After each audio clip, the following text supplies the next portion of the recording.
y raised to power 3 into 1 minus iota upon x square plus y square when z is not equal to 0 and this is equal to 0 when z equal to 0. Given क्या है? This function is continuous and Cauchy-Riemann equations are satisfied at origin. कहता है origin पे जो Cauchy-Riemann equations हैं वो भी satisfy हैं, ये continuous भी है और लेकिन yet f dash 0 does not exist. इसका मीनिंग क्या है? ये फंक्शन डिफरेंशिएबल नहीं है at origin, या ये फंक्शन क्या है? एनालिटिक नहीं है at origin. इसकी जगह ये भी आ सकता है yet the given function yet fz is not analytic at origin. ये भी स्टेटमेंट आ सकती है.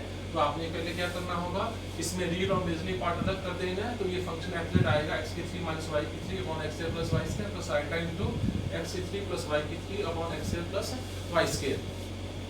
क्योंकि fz क्या होता है इसमें, this is u plus iota v. तो आप रियल और इमेजिनरी पार्ट को कंपेयर कर दो. तो रियल पार्ट्स आता है x की 3 minus y की 3 upon x square plus y square and imaginary parts आता है x की 3 plus y की 3 upon x square plus y square.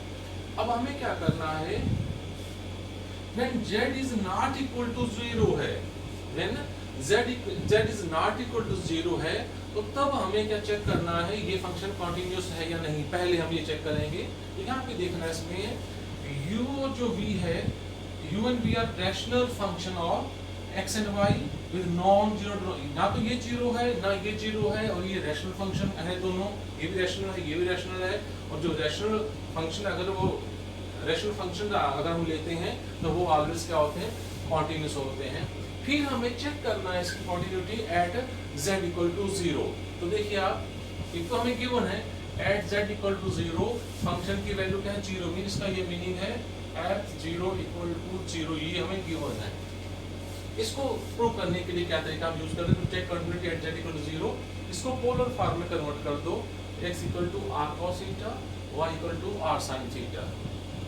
ये वाली जो वैल्यू आपने यहाँ पुट करनी है, x की जगह r cos थीटा, y की जगह r sin थीटा, यहाँ पे भी ये सारे रिप्लेस कर दो. रिप्लेस करने के बाद u की ये वैल्यू आएगी, v की ये वैल्यू आएगी, but cos square plus sin square 1 होता है, cos square plus sin square क्या आता है, 1 आता है. तो अब fz हमारे पास है u प्लस iota v. अब यहाँ से वैल्यू पुट कर देना. अगर वैल्यू आप पुट करोगे तो रिजल्ट जो आएगा, तो ये तो हमारे पास 1 हुआ और ये भी वैल्यू हमारे पास 1 है. तो यहाँ पे पुट कर दो u plus iota v. u क्या है, r cos cube theta minus sin cube theta, और v क्या है, r cos cube theta plus sin cube theta. When z tends to 0, तो r tends to 0. अगर r tends to यहाँ put करो, r tends to 0, तो u tends to भी 0 आएगा. और यहाँ पे r tends to 0 पुट करो तो v भी क्या आएगा, v की लिमिट जो है वो भी 0 आएगी. अगर लिमिट u की 0, v की 0 है, तो यहाँ पे पुट कर दो लिमिट z tends to 0, तो ये भी 0 आई, ये भी 0 आई. तो उससे हमारे पास जो limit z tends to 0 of f0 fz, वो भी हमारे पास क्या आएगी, 0. मैं रिपीट कर रहा हूँ उसमें. तो पहले हमें क्या करना होगा इसमें, when z tends to 0 लेंगे, उसमें क्या आएगा, r tends to 0 आएगा. तो r tends to 0 है, उससे क्या होगा, limit r tends to 0, u की वैल्यू वो भी 0 आएगी, और limit r tends to 0 b की वैल्यू भी 0. यहाँ पुट कर दो आप, ये 0 पुट करोगे तो ये 0 आएगा, ये 0 पुट करोगे तो ये भी 0 आएगा. लेकिन इन दोनों को अगर हम मिलाते हैं तो हमारे पास जो fz आता है, ये भी 0, ये u है, ये भी है, ये भी 0, ये भी 0. उसमें limit z tends to 0 fz की जो वैल्यू आती है वो भी 0 आएगी. तो limit z tends to 0 fz भी 0 है, और यहाँ पे देखिए एट 0 इसी फंक्शन जो वैल्यू है वो भी 0 है. तो इसका मीनिंग फंक्शन क्या है, कॉन्टिन्यूस है. इसी चीज को अगर हमें कॉन्टिन्यूटी चेक करने के लिए इस पॉइंट्स पे एट z इक्वल टू 0, तो हमारे पास और भी मेथड्स है, लेकिन आपने जो ये मेथड लिया ये ज़्यादा आसान है, तो थोड़ा सा लेंथी मेथड लगता है, लेकिन मैं कुछ स्टेप बता देता हूँ वहाँ पे. अगर किसी बच्चे ने कोशिश करनी है तो वैसे भी करना इसमें. यहाँ पे at z equal to x cube into 1 plus iota minus y cube into 1 minus iota upon x square plus Y square. तो हमें क्या करना होगा, एट 0 0 के लिए हमें अलोंग पाथ अलग, अलोंग वाई एक्सिस. तो अलोंग वाई एक्सिस है, तो लिमिट्स आपने यूज करनी पहले x टेंड्स टू 0, फिर y टेंस तो हमें लेना है z tends to 0। z tends to है इसका मतलब x टेंस टू पहले 0, y टेंस टू 0, इसमें आपने पुट करना होगा। तो पहले आप x टेंस टू 0 पुट करना, तो ये तो 0 हुआ, y cube into 1 minus iota, ये 0 हुआ, प्लस y स्क्वायर। तो यहाँ बचा y tends to 0 minus y की 3 1 minus iota upon y square, एक y से y cancel, limit y tends to 0 minus y into 1 minus iota, ये 0 पुट करोगे तो आंसर 0 आएगा। अब आपने क्या करना है, along x axis, along x axis, तो लिमिट z टेंस टू 0 ये वैल्यू निकालनी है।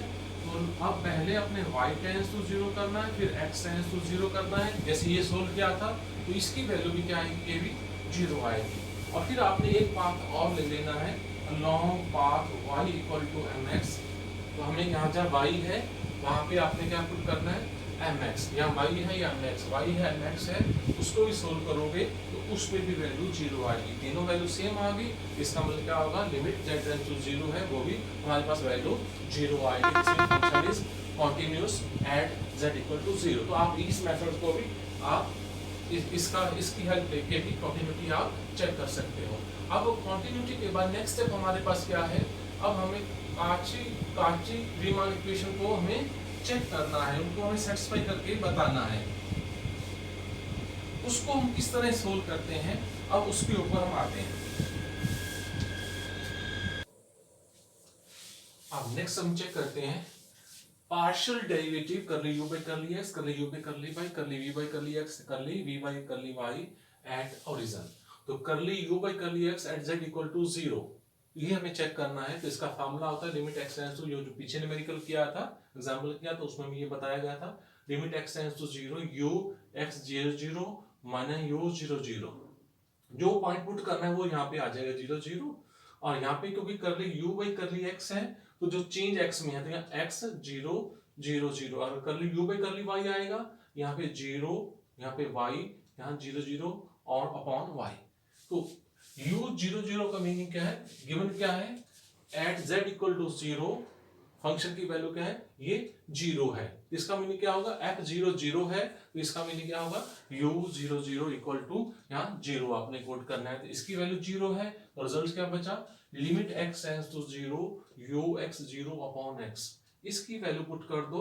ये आपने क्या करना है, जो u फंक्शन है उसमें y की जगह 0 पुट कर दो, यहाँ पे 0 यहाँ पे 0, तो रिजल्ट आएगा x की 3 माइनस 0 की 3 upon x square plus 0 square और अपॉन ये वाला value upon x।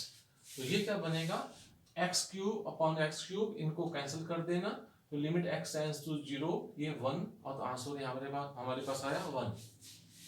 Curly u by curly y, limit y tends to 0, क्योंकि with respect to y derivative कर रहे हैं तो यहाँ पे 0, यहाँ पे y, यहाँ 0 0 अपॉन y।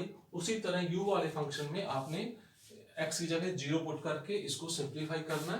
तो यहाँ पे वैल्यू ये तो 0 बनेगा, ये वैल्यू पुट की अपॉन, इसको ध्यान रखना अपॉन y, ये तो u की वैल्यू है सारी, ये अपॉन ये वाला y है, ये आएगा minus y cube upon y cube upon y cube, और y क्यूब से y क्यूब कैंसिल, तो ये वैल्यू -1 आएगी। तो सिमिलरली आपने करली u बाई करली x निकाल लिया, करली u बाई करली y हमने निकाल लिया -1, करली v बाई करली x 1 है, और curly v by curly y equal to, इसी मेथड्स में आपने बस क्या करना होगा, यहाँ पे v कर देना, यहाँ v कर देना, यहाँ v कर देना, यहाँ पे v कर देना, यहाँ पे v कर देना। तो ये आपको विद रिस्पेक्ट टू जो v के डेरिवेटिव जो है partial derivative respect to x and respect to y आपको मिल जाएंगे। लेकिन अब हमें चेक क्या करना है, जो काची रीमान इक्वेशन है उसको चेक करते हैं वो सेटिस्फाई है या नहीं। ये सारी वैल्यू क्या है, at origin mean at z equal to 0। तो पहली है curly u by curly x equal to curly v upon curly y। Curly u by curly x क्या है 1, करली v बाई करली y में 1 है, और दूसरा है curly u by curly y equal to minus curly v by curly x। Curly u by curly y की value क्या है, यहाँ पे -1 है, और curly v by curly x है, ये 1 है। तो इसका मीनिंग होगा काची रीमान इक्वेशन यहाँ पे सेटिस्फाई हो रही है उसमें। तो पहला स्टेप क्या था, हमें पहले हमें क्या बताना था, फंक्शन कॉन्टिन्यूअस प्रूव कर दिया। फिर हमें क्या बताना था, काची रीमान इक्वेशन सेटिस्फाई होनी चाहिए एट द ओरिजिन। लेकिन अब हमने डिफरेंशिएबिलिटी चेक करनी है और उसको हमें क्या प्रूव करना है, ओरिजिन पे फंक्शन डिफरेंशिएबल नहीं है। तो अब हमें डिफरेंशिएबिलिटी चेक करनी है ओरिजिन पे। इसका जो जनरल फार्मूला है F dash Z not equal to limit Z tend to Z naught F Z minus F Z naught upon Z minus Z naught. ये वैल्यू क्या आएगी यहाँ पे, F dash zero mean limit Z tends to zero F Z minus F zero upon Z minus zero. तो F zero mean when Z equal to zero, तो F zero हमारे पास क्या, जेड की वैल्यू क्या है, एफ जेड की value zero है, तो वो तो आपने यहाँ पुट कर देनी है। और जेड जीरो क्या है, क्योंकि ओरिजिन ले रहे हैं तो z tends to zero mean z not और वो वैल्यू हमारी जीरो है। तो रिजल्ट हमारे पास आया limit Z tends to zero F z upon z, this is equal to limit Z tends to zero F z की वैल्यू पुट कर दो। ये जो एफ जेड है यहाँ पे हमें गिवन था, ये वैल्यू यहाँ पुट कर दी upon X plus iota Y. इसको सिंप्लीफाई करोगे तो X square plus Y square X plus iota Y. अब हमें लेना है उसी तरह अलग अलग पाथ में चेक करना है। Let z tends to zero along the path y axis. अगर वाई एक्सिस लेंगे तो आपने पहले क्या करना है, एक्स टेंड्स टू जीरो फिर वाई टेंड्स टू जीरो। तो पहले आप x tends to zero put कर दो और उसके बाद y tends to zero put करोगे तो ये वैल्यू यहाँ पे आएगी -1 plus iota upon iota. Denominator में आइटा है तो आप आइटा से ऊपर आइटा से नीचे, ये -1 है, इस ब्रैकेट को ऑपरेट करोगे minus iota plus iota square, तो आइटा स्क्वायर -1 माइनस आइटा -1, इसको माइनस से मल्टीप्लाई करो तो ये आएगा 1 प्लस आइटा। तो हमें अलोंग जो रिजल्ट हमें लिया है अलोंग वाई एक्सिस हमारे पास रिजल्ट आया है 1 प्लस आइटा। अब दूसरे रिजल्ट हम और निकालते हैं, अलोंग एक्स एक्सिस निकालते हैं।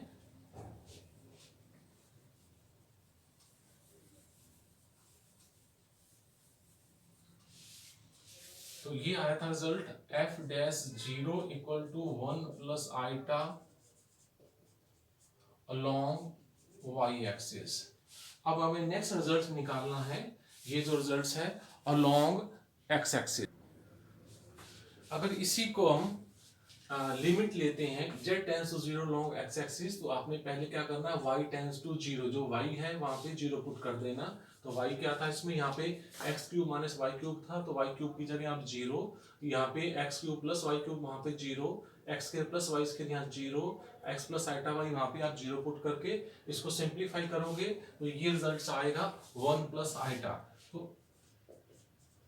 ये भी 1 प्लस आइटा है लॉन्ग एक्स एक्सिस। लेकिन अभी रुकना नहीं है, आपने आगे मूव करना है। एक पाथ और लीजिए along the path y equal to m x. इसको आप ऐसे भी ले सकते हैं y equal to x, y equal to 2x, y ऐसे एक पाथ हम ले सकते हैं, लेकिन ये जनरल है long the path y equal to m x. तो आपने जहां जहां y था वहां पे एम एक्स पुट करना है, उसमें जहां जहां y था वहां पे आपने क्या करना है, m पुट करना है। तो इस पुट करने के बाद जो रिजल्ट आएगा वो मैं यहाँ कोट कर रहा हूं। तो यहाँ पे था y क्यूब y की जगह mx, तो m क्यूब x क्यूब, यहाँ पे y क्यूब था m क्यूब x क्यूब, और नीचे ही वैल्यू आएगी x square plus m square. यहाँ पे हमारे पास y स्क्वायर था तो उसकी जगह आएगा m square x square, x plus iota y वहाँ पे mx आएगा। अब limit x tends to zero हमने यूज करनी है, तो यहाँ पे x क्यूब कॉमन ले लेना, यहाँ पे x स्क्वायर इस ब्रैकेट में और x इसमें वो कॉमन ले लेना, x क्यूब से x क्यूब कैंसिल, और बाकी जितनी भी टर्म्स बन रही हैं उसको आप थोड़ा सिंप्लीफाई कर देना उसमें, क्योंकि डिनोमिनेटर में 1 प्लस आइटा है, डिनोमिनेटर में हम इमेजिनरी नंबर नहीं रखते हैं, तो इसको रैशनलाइज कर देना, ये रिजल्ट आएगा।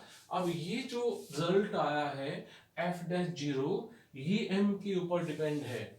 For different value of m we have different value of f dash zero. इसका मतलब लिमिट तो इसकी यूनिक नहीं आई है, तो लिमिट अगर यूनिक नहीं है तो इसका मतलब f dash zero does not exist at 0 0। तो यहाँ पे तीसरा जो था हम f डैश जीरो, ये क्या depends upon m long path y equal to m x. इसका मतलब ये लिमिट क्या है, नॉट यूनिक। इसका मतलब क्या होगा, लिमिट यूनिक नहीं है तो फंक्शन हमारा क्या है, ये डिफरेंशिएबल नहीं है एट 0 0। तो अब स्टेटमेंट में वापस आइए, एग्जांपल में क्या कह रहा था उसमें, show that this function f z equal to this when z not equal to 0 and 0 when Z equal to 0 is continuous and Cauchy-Riemann equations are satisfied at origin, yet f dash 0 does not exist. फिर भी जो f dash 0 है वो exist नहीं करता है, वो हमें प्रूव कर दिया है। लेकिन इसकी जगह स्टेटमेंट में वो ऐसे भी कह सकता yet function is not analytic at 0 0। उसकी जगह स्टेटमेंट में ये भी पूछा जा सकता था function is not analytic at 0 0। ये क्यों है? जब फंक्शन डिफरेंशिएबल होगा तभी वो एनालिटिक होगा, अगर वो डिफरेंशिएबल नहीं है तो वो एनालिटिक नहीं होगा। Thank you student.